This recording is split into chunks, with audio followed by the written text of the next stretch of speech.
bus company in the Philippines. What's the update about it? Is that the Ceres bus company or Yangson? Or are they two different cases? So if I was able to write an article with Yes. Inquirer about the case. It's entitled Yanson versus Yanson. Yes. They are the family that owns one of the biggest bus companies in Southeast Asia. Southeast The Asia. number of buses almost reaches close to 5,000. If you Wow. want to quantify, Victory Liner is only around 800 buses. Victory is 800. So the Yanson Group, Ceres, among other bus companies like Manchester and the rest, can total as much as 4,800. I had the opportunity to go Yes. and research. As a matter of fact, there were common friends that did approach me if I can help. Yes. But unfortunately, the family went to court. Yes.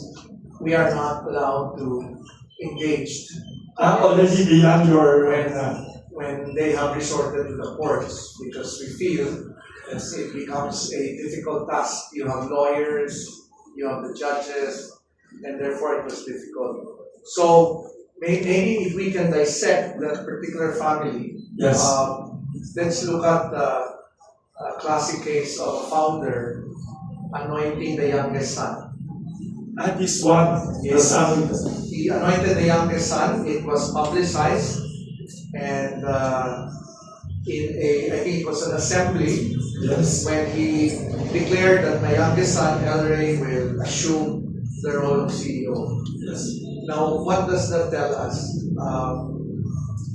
Because it was the founder, explicit in his directive, all family members obviously said yes. But still alive, yeah. While still alive. When the founder passed away, it only took less than 2 years. When the hostile takeover of the 4 older brothers and sisters and attempted a hostile takeover, which practically changed the landscape of the family business. After the hostile takeover, naturally the reaction was for the other siblings, including the mother, Yes. was to go to court. The mother was with what? The mother son. was with the 2 other siblings who Ah. were taken out in the management team because the 4 siblings proved to have a majority vote. Yes. And under corporate law, Yes. they had the right to take over. But that's the after effects of if you ask me now, from a failed Yes. governance journey, Yes. what are the pitfalls that we must avoid? Number 1, giving equal shares to the children. That automatically changes the complexion in the corporate structure. Because now you have a CEO who is technically a minority. So whatever he dishes out as a policy, the shareholders, especially siblings, can easily override those decisions. The mother was with the youngest sibling. Yes. And the other sister, who were Yes. the ones running the business. Ah. So shareholders with more shares, at least as far as I saw them, Yes. could easily make a special stockholders meeting and do a hostile takeover. So that's one, giving shares to all of the siblings equally. The second pitfall, Yes. from someone looking in from the outside, if I'm not mistaken, Yes. and I would probably just create a hypothetical scenario. Typical of many founders or founding generation, their tax advisor would tell them, "You're old.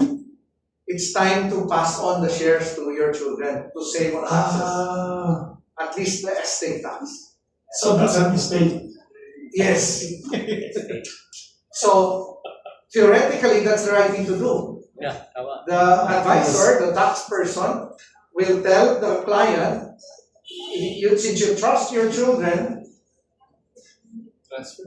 transfer the shares so you can minimize Inheritance tax. your tax hit. At the time, it was 20%. Now it's 6%. Now it's 6%. So, typical of many founders, let's initiate the transfer while I'm still alive. And again, hypothetically, since it makes sense, as a founder, I'll tell my wife, ikaw rin, matanda ka na. Pasa mo na rin yung shares mo To all the sa mga kids. anak natin. So that now creates a roadmap to perdition. Wow. If you have offspring that have a different interest, Yes. or maybe there have been deep-seated animosities when they were young, Yes. it was so easy to go to the board to create a special stockholders meeting to Yes. simply take you out as a CEO. That's the second. And the third, Yes. before passing on any shares, there was likely a very unenforceable agreement. I learned that they have their own family charter. I learned that they have their own ownership agreement. But these are just plain documents. If it is not enforced, then you will have a problem. As a matter of fact, in their charter, it says there, we should not go to court. The Jackson family. From what I gathered. Oo. And yet, They went to court. after the demise, it took 2 years. So when the hostility took its toll, the mother, typical of a mother, Yes. reacted and initiated many things. That has culminated into what? A warrant of arrest for the four, Wow. even a warrant of arrest on the other grandchildren. Not only of the kids, but the third Yes. children. And it's on record, and I think they are somewhere out there avoiding this potential warrant of arrest. So not resolved yet this case now. From what I heard, it's still in the Court of Appeals or in the Supreme Court. So these things are obviously dangerous for founders to just simply assign shares without the benefit of honest to goodness structure and enforcement of whatever was agreed upon. Thank you, Paul. Thank you. There's a question here naman, unahan na yung mga ibang media here.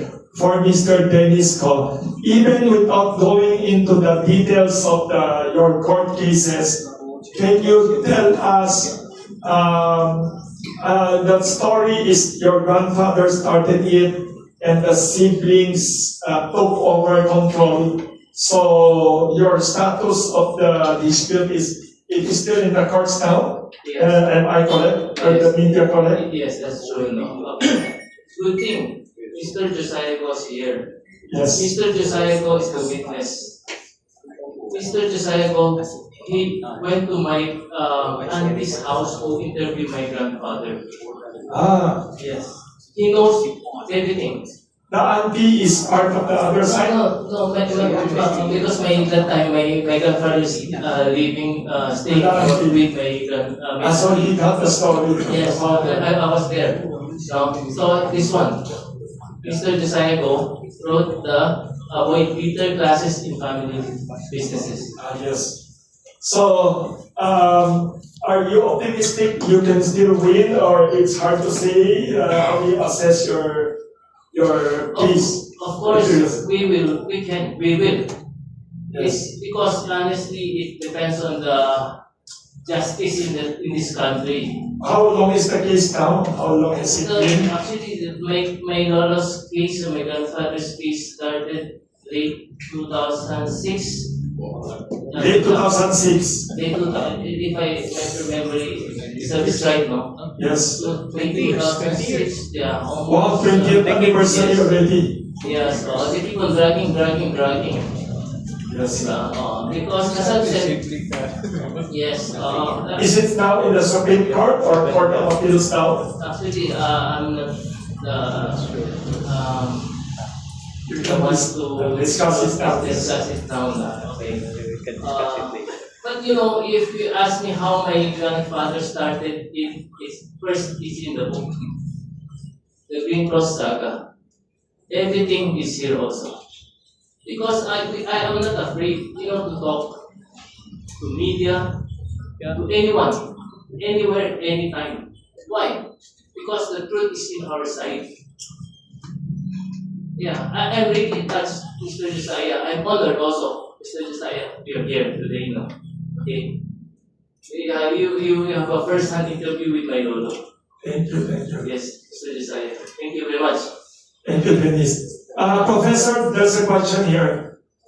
For families like the Green Cross alcohol case, you said you don't like to get involved in family feuds that are already in court cases.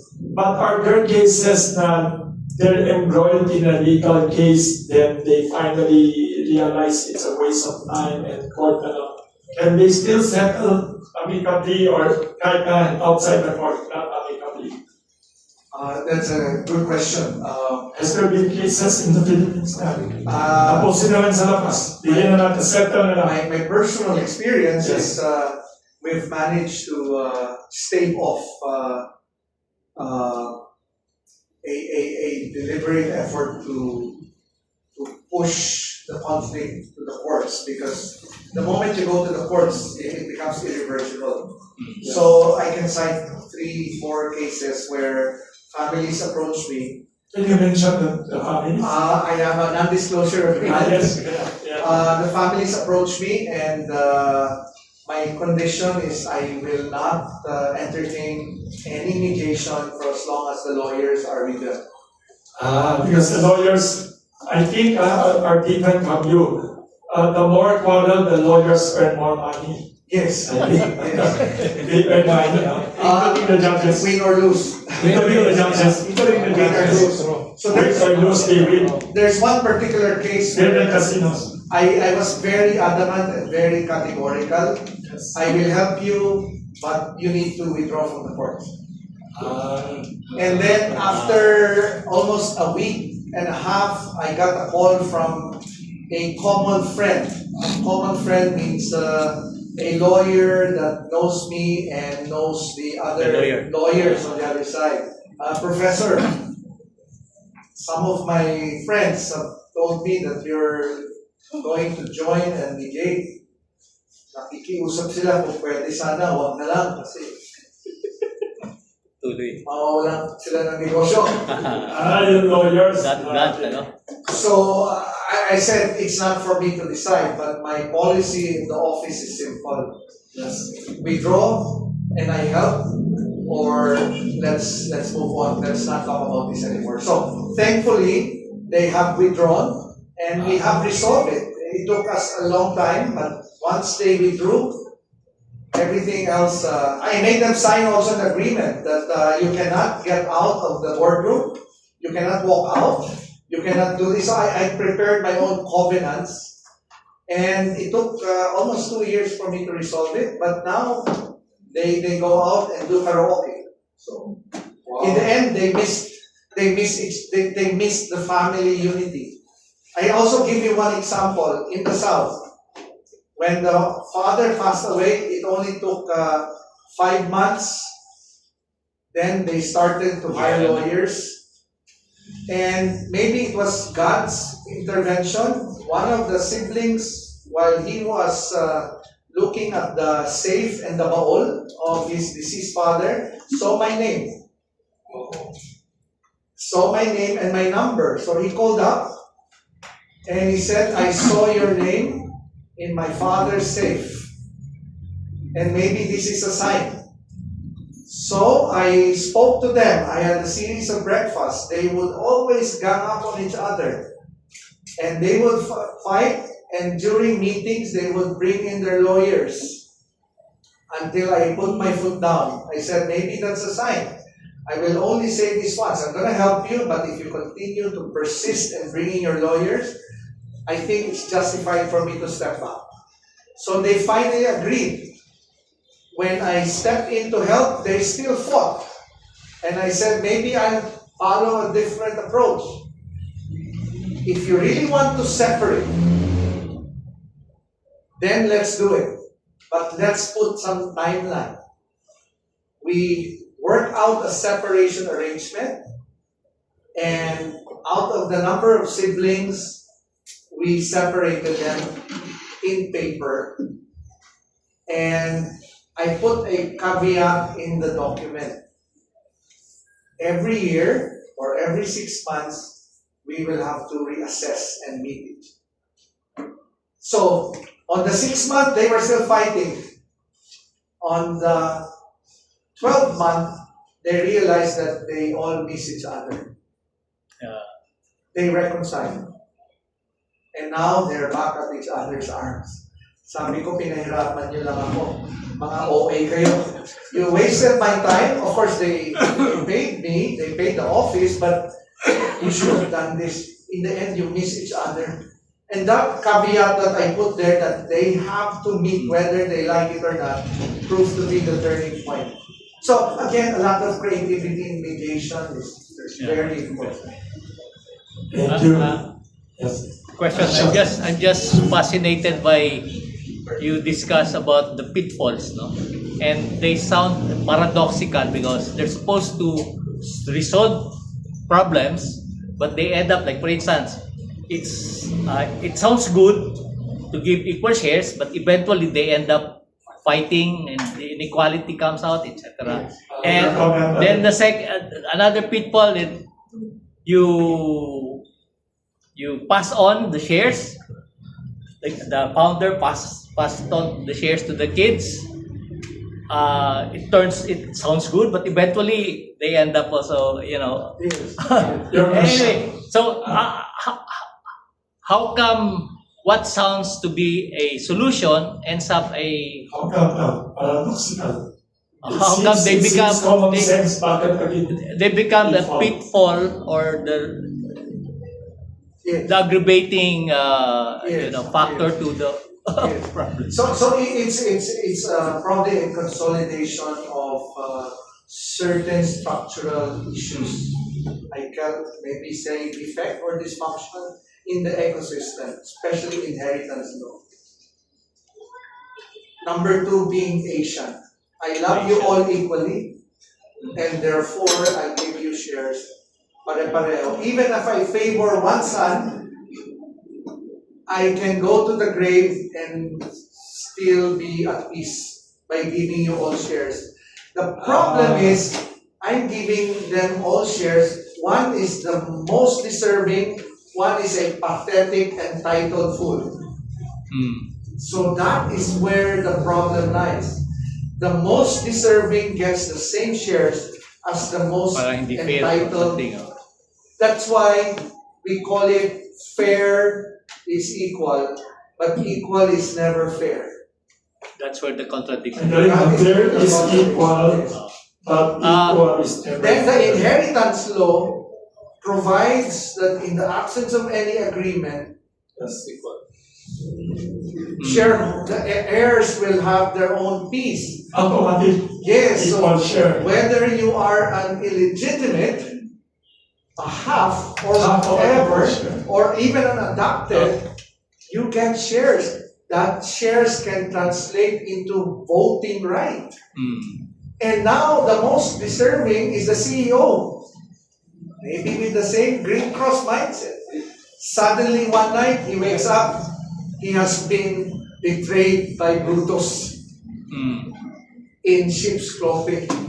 And these are siblings, these are cousins, and the list goes on. So it's the Asian, very patriarchal, where the founder says, I'm the law. The moment he's in his deathbed, it's all Brutus slugging it out. Is there truth to the saying, I think this is attributed to Lord Palmerston, one-time British Prime Minister. No?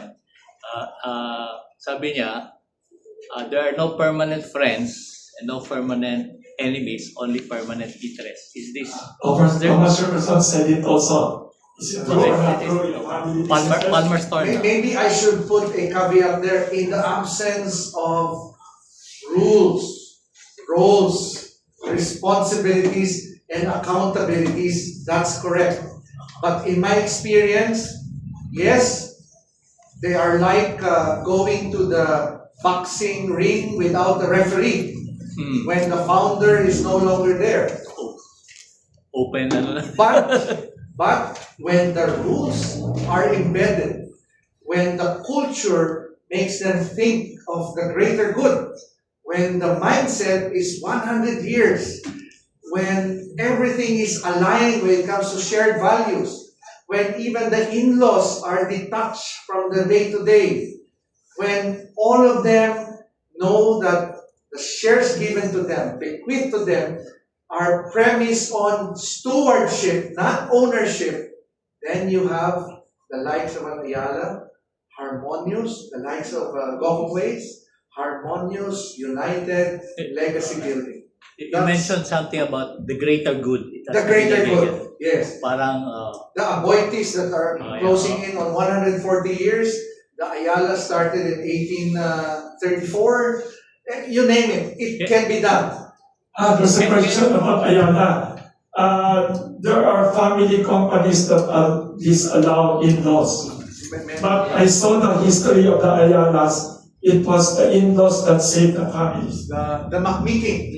Yes, and the Sobel was an in-law also. Kasi the original founder was Ayala, no son. The son-in-law was a Sobel. Yes. And then later on, McMeeking saved the... Yes. You Perhaps allow in-laws if they are good, and if the sons are not that good, there's a qualifier there. yes. The first qualifier is if you can pay professionals, there's no point having a Professionals first. yes, non-family because you can hire and fire them.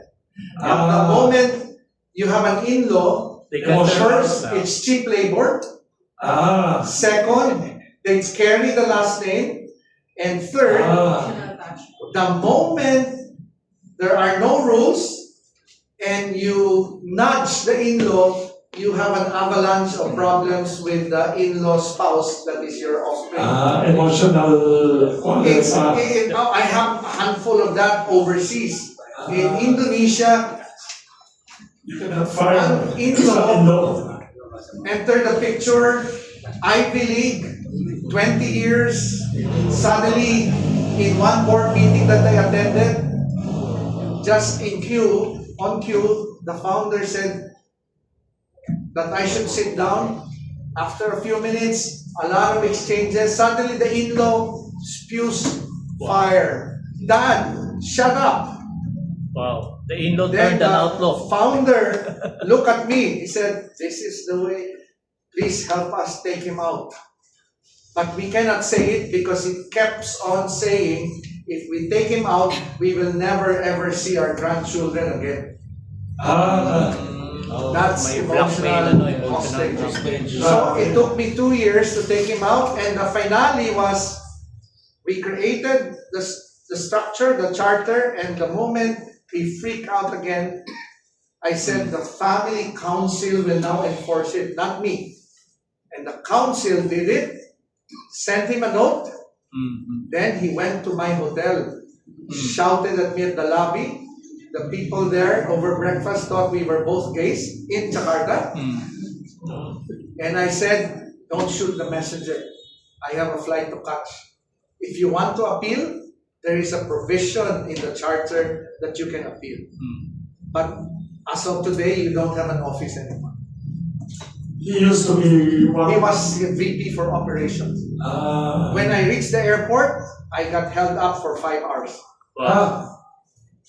And you know what? Because of his connection? He called this connection. Connections. So I had to call the founder. He said, don't worry, the boss there is my friend. You will be able to fly back to Singapore.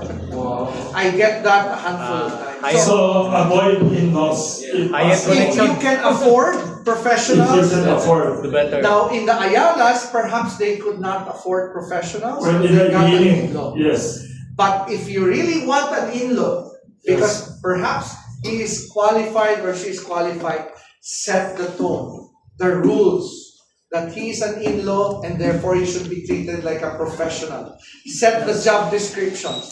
Let him sign a service level agreement. From the very first day that in-law enters, you'll have a very, very good in-law. They're very lucky kasi I think the brother-in-law, si Joseph McMeeking, brilliant but no kids. That's why. Very lucky. The in-law saved the family but no kids. So The visionary. this wife had two brothers. They were the ones who inherited. Very lucky. You're correct. There's another question here from someone watching Facebook Live. Two journalists asking, recently, a few months ago, a famous actress named Kim Chu filed a legal case against her own elder sister because she had business together with the elder sister and she accused her elder sister of, I think, stealing or embezzling or whatever. What is your impression and what would be your advice to Kim Chu in this case now and how to avoid a Kim Chu situation? I forgot. I think Kim Chu is the money earner. She's the money earner, and the elder sister was entrusted with the money, running it for business. What is your view about this Kim Chu case? Wilson, may bayad yun. Oh, yeah. Yeah, well, that's again very common, very pervasive. It Yes. depends on the magnitude. Yes. Maybe this one is a classic case of purely getting the older sister based on trust. No other rules, Yes. purely based on trust, which is oftentimes we are guilty of. Yes. We get our sibling, we get a family member, a relative, premise on trust. But remember, trust is not a talent strategy. With trust, you need to have control. Right? That's what Salim once said. Trust is good, control is better. That is something that perhaps Kim Chu missed. He trusted her siblings so much, but the control element was never there. Since she was extremely busy, Yes. she relied on her sister's Yes. articulation of the cash flow. So we can only second guess that perhaps the sister may not have been qualified to handle money, Yes. Yes. may have had maybe problems along the way, may have used the money for other means or other purposes, tapos an investment gone south, Yes. Yes. and she could not repay, and maybe Kim Chu felt, maybe there was some gut feel, or maybe other siblings told Kim Chu that the sister made some investments, or maybe there was an in-law somewhere. Yes. We can only speculate. At the end of the day, trust is good, control is better. Rules and the proper roles of a family member must be perhaps embedded in what we call, whether it's partnership agreement, it is a shareholders agreement. Please highlight that, because when things go south, you will need those documents to minimize any possible exposure to the courts. So you said people like Kim Chu and the sister should have either shareholder agreement Or partnership agreement, partnership or any agreement in a piece of paper with specifics. with specifics, plus the possibility that when we go into a conflict state, there should Yes. be mediation, there should be provisions to talk. Because if you talk, you solve. If you Yes. don't talk, you don't solve. That's why they ended up in court. They ended up in court, and the lawyers will have a field day throwing, Yes. throwing Lawyers back again. at each other. Yes. So without those agreement, Sorry? without those agreement, how can Kim Chiu resolve this case? Without those agreements, How to resolve this present stage? Nothing to chew. if if she still has some love, if she has some desire to reconcile, in the same way the sister, I had one case similar. Yes. They hated each other, they almost went to court, Yes. they ended up going to me. I said, one last finale. Let's Yes. all go to Singapore. I'll Yes. probably lock you for a day or two in the room. You Yes. can scream, you can shout, you can vent all the problems. When you're tired, let me know. And we were able to be Jake. They ended up having these hugs and kisses after. It was a classic case of forgiveness and love for the family. For example, sister ni Kim Chiu, reason out niya na cyber scam siya. Yung mga reason natin sa For news. example lang, na cyber scam siya. For me, Mali ni Kim Chiu. when Mali ni Kim Chiu yun. I'm ni Jay, if you're willing to forgive, let's all move forward. It's just money, but relationship is perpetual. So you cannot claim back the missing money. In many of my interventions, are you ready to move forward? Because anything that you will always think behind you will always compromise discussions for mediation. Keeps you behind. We talked now is the presence of a very outstanding former senator